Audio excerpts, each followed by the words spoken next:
S टीला मिळणार 8,000 नव्या गाड्या.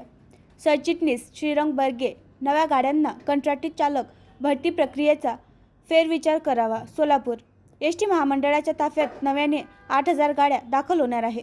नव्या गाड्यांसाठी चालक मात्र कंत्राटी येणार असल्याने कंत्राटी चालक भरती प्रक्रियेची फेरविचार करावा अशी मागणी महाराष्ट्र एस टी कर्मचारी काँग्रेसचे सरचिटणीस श्रीरंग बर्गे यांनी केली आहे. एस टीला स्वमालकीच्या 8,000 नव्या गाड्या खरेदी करण्यासाठी निधी उपलब्ध होण्याची प्रक्रिया अंतिम टप्प्यात आहे. हा निर्णय प्रवाशांच्या दृष्टीने अत्यंत दिलासा देणारा असला तरी नव्या गाड्यांना लागणारे चालक मात्र कायमस्वरूपी देण्यास सरकारने असमर्थता दर्शवली असून या गाड्यांवर कंत्राटी पद्धतीने चालक नेमले जाणार आहे.